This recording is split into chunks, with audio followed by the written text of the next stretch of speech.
سيقول السفهاء من الناس ما ولاهم عن قبلتهم التي كانوا عليها قل لله المشرق والمغرب يهدي من يشاء إلى صراط مستقيم۔ نادان لوگ ضرور کہیں گے انہیں کیا ہوا کہ پہلے یہ جس قبلے کی طرف رخ کر کے نماز پڑھتے تھے اس سے یکا یک پھر گئے۔ اے نبی ان سے کہو مشرق اور مغرب سب اللہ کے ہیں، اللہ جسے چاہتا ہے سیدھی راہ دکھا دیتا ہے، اس سے یکا یک پھر گئے۔ نبی صلی اللہ علیہ وسلم ہجرت کے بعد مدینہ طیبہ میں 16 یا 17 مہینے تک بیت المقدس کی طرف رخ کر کے نماز پڑھتے رہے، پھر کعبے کی طرف منہ کر کے نماز پڑھنے کا حکم آیا جس کی تفصیل آگے آتی ہے۔ اللہ جسے چاہتا ہے سیدھی راہ دکھا دیتا ہے۔ یہ ان نادانوں کے اعتراض کا پہلا جواب ہے۔ ان کے دماغ تنگ تھے، نظر محدود تھی، سمت اور مقام کے بندے بنے ہوئے تھے۔ ان کا گمان یہ تھا کہ خدا کسی خاص سمت میں مقید ہے، اس لیے سب سے پہلے ان کے جاہلانہ اعتراض کی تردید میں یہی فرمایا گیا کہ مشرق اور مغرب سب اللہ کے ہیں۔ کسی سمت کو قبلہ بنانے کے معنی یہ نہیں ہے کہ اللہ اسی طرف ہے۔ جن لوگوں کو اللہ نے ہدایت بخشی ہے وہ اس قسم کی تنگ نظریوں سے بالا تر ہوتے ہیں اور ان کے لیے عالمگیر حقیقتوں کے ادراک کی راہ کھل جاتی ہے۔ وَكَذَلِكَ جَعَلْنَاكُمْ أُمَّةً وَسَطًا لِتَكُونُوا شُهَدَاءَ عَلَى النَّاسِ وَيَكُونَ الرَّسُولُ عَلَيْكُمْ شَهِيدًا وَمَا جَعَلْنَا الْقِبْلَةَ الَّتِي كُنْتَ عَلَيْهَا إِلَّا لِنَعْلَمَ مَنْ يَتَّبِعُ الرَّسُولَ مِمَّنْ يَنْقَلِبُ عَلَى عَقِبَيْهِ وَإِنْ كَانَتْ لَكَبِيرَةً إِلَّا عَلَى الَّذِينَ هَدَى اللَّهُ وَمَا كَانَ اللَّهُ لِيُضِيعَ إِيمَانَكُمْ إِنَّ اللَّهَ بِالنَّاسِ لَرَءُوفٌ رَحِيمٌ۔ اور اسی طرح تو ہم نے تمہیں ایک امت وسط بنایا ہے تاکہ تم دنیا کے لوگوں پر گواہ ہو اور رسول تم پر گواہ ہو۔ پہلے جس طرف تم رخ کرتے تھے اس کو تو ہم نے صرف یہ دیکھنے کے لیے قبلہ مقرر کیا تھا کہ کون رسول کی پیروی کرتا ہے اور کون الٹا پھر جاتا ہے۔ یہ معاملہ تھا تو بڑا سخت، مگر ان لوگوں کے لیے کچھ بھی سخت ثابت نہ ہوا جو اللہ کی ہدایت سے فیض یاب تھے۔ اللہ تمہارے اس ایمان کو ہرگز ضائع نہ کرے گا، یقین جانو کہ وہ لوگوں کے حق میں نہایت شفیق و رحیم ہے، اور رسول تم پر گواہ ہو۔ یہ امت محمد صلی اللہ علیہ وسلم کی امامت کا اعلان ہے۔ اسی طرح کا اشارہ دونوں طرف، اللہ کی اس رہنمائی کی طرف بھی جس سے محمد صلی اللہ علیہ وسلم کی پیروی قبول کرنے والوں کو سیدھی راہ معلوم ہوئی اور وہ ترقی کرتے کرتے اس مرتبے پر پہنچے کہ امت وسط قرار دیے گئے، اور تحویل قبلہ کی طرف بھی کہ نادان اسے محض ایک سمت سے دوسری سمت کی طرف پھرنا سمجھ رہے ہیں، حالانکہ دراصل بیت المقدس سے کعبے کی طرف سمت قبلہ کا پھرنا یہ معنی رکھتا ہے کہ اللہ نے بنی اسرائیل کو دنیا کی پیشوائی کے منصب سے باضابطہ معزول کیا اور امت محمدیہ صلی اللہ علیہ وسلم کو اس پر فائز کر دیا۔ امت وسط کا لفظ اس قدر وسیع معنویت اپنے اندر رکھتا ہے کہ کسی دوسرے لفظ سے اس کے ترجمے کا حق ادا نہیں کیا جا سکتا۔ اس سے مراد ایک ایسا اعلیٰ اور اشرف گروہ ہے جو عدل و انصاف اور توسط کی روش پر قائم ہو، جو دنیا کی قوموں کے درمیان صدر کی حیثیت رکھتا ہو، جس کا تعلق سب کے ساتھ یکساں حق اور راستی کا تعلق ہو اور ناحق ناروا تعلق کسی سے نہ ہو۔ پھر یہ جو فرمایا کہ تمہیں امت وسط اس لیے بنایا گیا ہے کہ تم لوگوں پر گواہ ہو اور رسول تم پر گواہ ہو، تو اس سے مراد یہ ہے کہ آخرت میں جب پوری نوع انسانی کا اکٹھا حساب لیا جائے گا اس وقت رسول ہمارے ذمہ دار نمائندے کی حیثیت سے تم پر گواہی دے گا کہ فکر صحیح اور عمل صالح اور نظام عدل کی جو تعلیم ہم نے اسے دی تھی وہ اس نے تم کو بے کم و کاست پوری کی پوری پہنچا دی اور عملاً اس کے مطابق کام کر کے دکھا دیا۔ اس کے بعد رسول کے قائم مقام ہونے کی حیثیت سے تم کو عام انسانوں پر گواہ کی حیثیت سے اٹھنا ہوگا اور یہ شہادت دینی ہوگی کہ رسول نے جو کچھ تمہیں پہنچایا تھا وہ تم نے انہیں پہنچانے میں، اور جو کچھ رسول نے تمہیں دکھایا تھا وہ تم نے انہیں دکھانے میں اپنی حد تک کوئی کوتاہی نہیں کی۔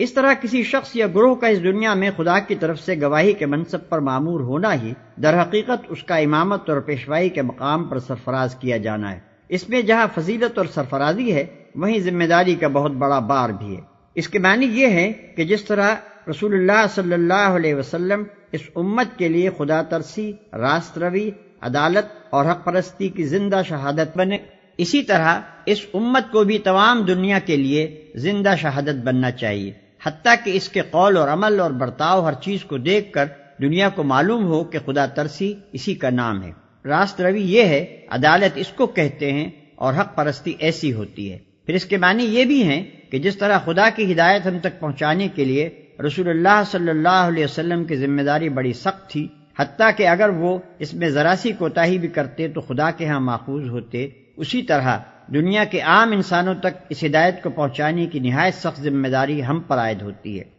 اگر ہم خدا کی عدالت میں واقعی اس بات کی شہادت نہ دے سکے کہ ہم نے تیری ہدایت جو تیرے رسول کے ذریعے سے ہمیں پہنچی تھی تیرے بندوں تک پہنچا دینے میں کوتاہی نہیں کی ہے، تو ہم بہت بری طرح پکڑے جائیں گے، اور یہی امامت کا فخر ہمیں وہاں لے ڈوبے گا۔ ہماری امامت کے دور میں ہماری واقعی کوتاہیوں کے سبب سے خیال اور عمل کی جتنی گمراہیاں دنیا میں پھیلی ہیں اور جتنے فساد اور فتنے خدا کی زمین میں برپا ہوئے ہیں، ان سب کے لیے ائمہ شر اور شیاطین انس و جن کے ساتھ ہم بھی ماخوذ ہوں گے۔ ہم سے پوچھا جائے گا کہ جب دنیا میں معصیت، ظلم اور گمراہی کا یہ طوفان برپا تھا تو تم کہاں مر گئے تھے؟ اور کون الٹا پھر جاتا ہے؟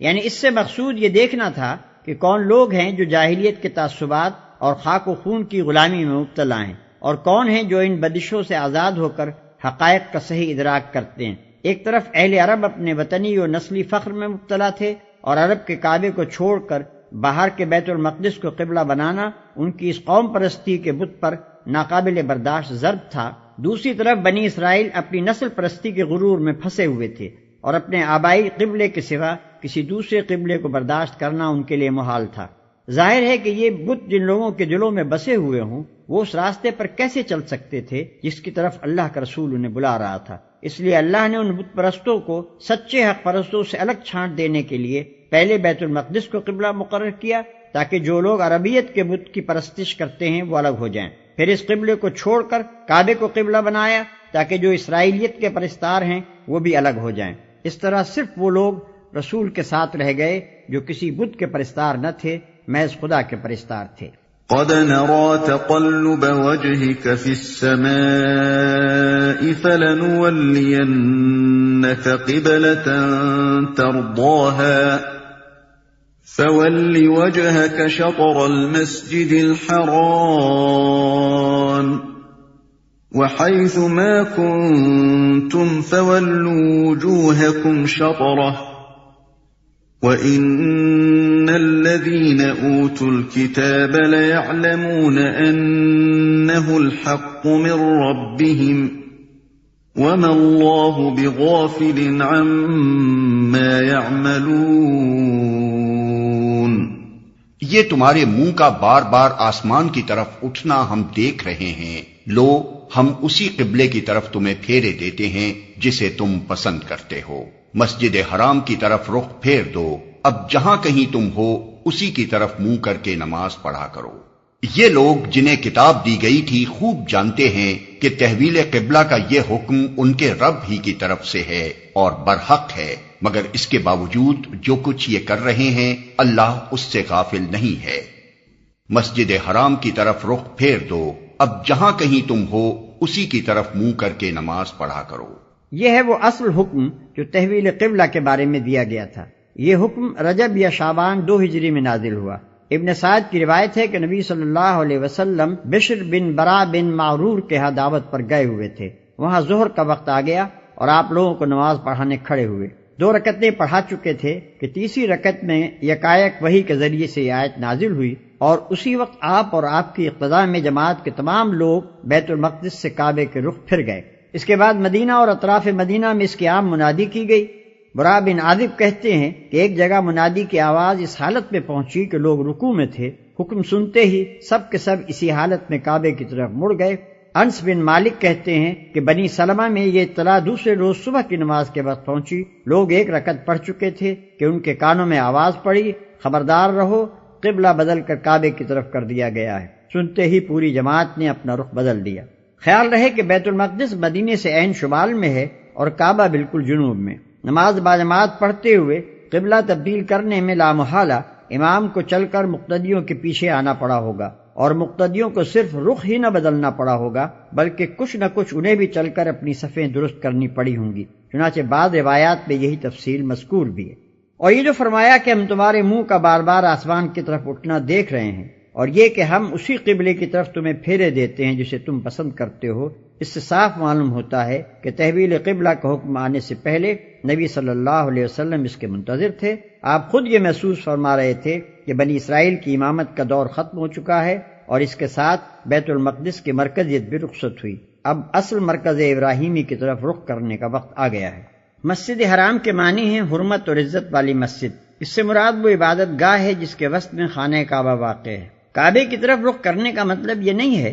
کہ آدمی خواہ دنیا کے کسی کونے میں ہو، اسے بالکل ناک کی سیدھ میں کعبے کی طرف رخ کرنا چاہیے۔ ظاہر ہے کہ ایسا کرنا ہر وقت ہر شخص کے لیے ہر جگہ مشکل ہے، اسی لیے کعبے کی طرف منہ کرنے کا حکم دیا گیا ہے، نہ کہ کعبے کی سیدھ میں۔ قرآن کی روح سے ہم اس بات کے لیے ضرور مکلف ہیں کہ حتی الامکان صحیح سمت کعبہ کی تحقیق کریں، مگر اس بات پر مکلف نہیں ہیں کہ ضرور بالکل ہی صحیح سمت معلوم کر لیں۔ جس سمت کے متعلق ہمیں امکانی تحقیق سے ظن غالب حاصل ہو جائے کہ یہ سمت کعبہ ہے، ادھر نماز پڑھنا یقیناً صحیح ہے۔ اور اگر کہیں آدمی کے لیے سمت قبلہ کی تحقیق مشکل ہو، یا وہ کسی ایسی حالت میں ہو کہ قبلے کی طرف اپنی سمت قائم نہ رکھ سکتا ہو، مثلا ریل یا کشتی میں، تو جس طرف اسے قبلے کا گمان ہو یا جس طرف رخ کرنا اس کے لیے ممکن ہو، اسی طرف وہ نماز پڑھ سکتا ہے۔ البتہ اگر دوران نماز میں صحیح سمت قبلہ معلوم ہو جائے یا صحیح سمت کی طرف نماز پڑھنا ممکن ہو جائے تو نماز کی حالت ہی میں اس طرف پھر جانا چاہیے۔ وَلَئِنْ أَتَيْتَ الَّذِينَ أُوتُوا الْكِتَابَ بِكُلِّ آيَةٍ مَا تَبِعُوا قِبْلَتَكَ وَمَا أَنْتَ بِتَابِعٍ قِبْلَتَهُمْ وَمَا بَعْضُهُمْ بِتَابِعٍ قِبْلَةَ بَعْضٍ وَلَئِنِ اتَّبَعْتَ أَهْوَاءَهُمْ مِنْ بَعْدِ مَا جَاءَكَ مِنَ الْعِلْمِ إِنَّكَ إِذًا لَمِنَ الظَّالِمِينَ۔ تم ان اہل کتاب کے پاس خواہ کوئی نشانی لے آؤ، ممکن نہیں کہ یہ تمہارے قبلے کی پیروی کرنے لگیں، اور نہ تمہارے لیے یہ ممکن ہے کہ ان کے قبلے کی پیروی کرو، اور ان میں سے کوئی گروہ بھی دوسرے کے قبلے کی پیروی کے لیے تیار نہیں ہے۔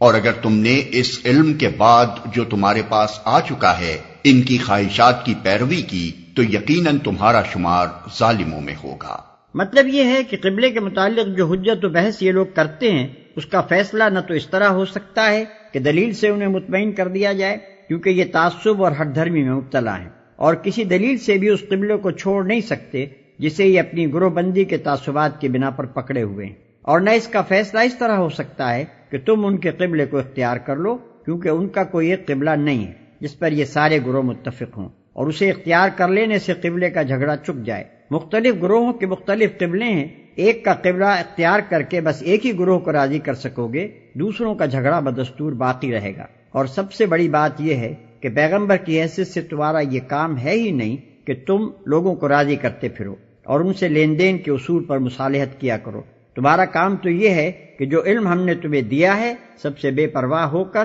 صرف اسی پر سختی کے ساتھ قائم ہو جاؤ۔ اس سے ہٹ کر کسی کو راضی کرنے کی فکر کرو گے تو اپنے پیغمبری کے منصب پر ظلم کرو گے اور اس نعمت کی ناشکری کرو گے جو دنیا کا امام بنا کر ہم نے تمہیں بخشی ہے۔ الذين آتيناهم الكتاب يعرفونه كما يعرفون أبناءهم وَإِنَّ فَرِيقًا مِّنْهُمْ لَيَكْتُمُونَ الْحَقَّ وَهُمْ يَعْلَمُونَ۔ جن لوگوں کو ہم نے کتاب دی ہے وہ اس مقام کو جسے قبلہ بنایا گیا ہے ایسا پہچانتے ہیں جیسا اپنی اولاد کو پہچانتے ہیں، مگر ان میں سے ایک گروہ جانتے بوجھتے حق کو چھپا رہا ہے۔ ایسا پہچانتے ہیں جیسا اپنی اولاد کو پہچانتے ہیں۔ یہ عرب کا محاورہ ہے، جس چیز کو آدمی یقینی طور پر جانتا ہو اور اس کے متعلق کسی قسم کا شک و اشتباہ نہ رکھتا ہو، اسے یوں کہتے ہیں کہ وہ اس چیز کو ایسا پہچانتا ہے جیسا اپنی اولاد کو پہچانتا ہے، یعنی جس طرح اسے اپنے بچوں کو پہچاننے میں کوئی اشتباہ نہیں ہوتا، اسی طرح وہ بلا کسی شک کے یقینی طور پر اس چیز کو بھی جانتا ہے۔ یہودیوں اور عیسائیوں کے علماء حقیقت میں یہ بات اچھی طرح جانتے تھے کہ کعبے کو حضرت ابراہیم علیہ السلام نے تعمیر کیا تھا، اور اس کے برعکس بیت المقدس اس کے 1300 برس بعد حضرت سلیمان علیہ السلام کے ہاتھوں تعمیر ہوا اور انہی کے زمانے میں قبلہ قرار پایا۔ اس تاریخی واقعے میں ان کے لیے ذرہ برابر کسی اشتباہ کی گنجائش نہ تھی۔ الحق من ربك فلا تكونن من الممترین، یہ قطعی ایک امر حق ہے تمہارے رب کی طرف سے، لہذا اس کے متعلق تم ہرگز کسی شک میں نہ پڑو،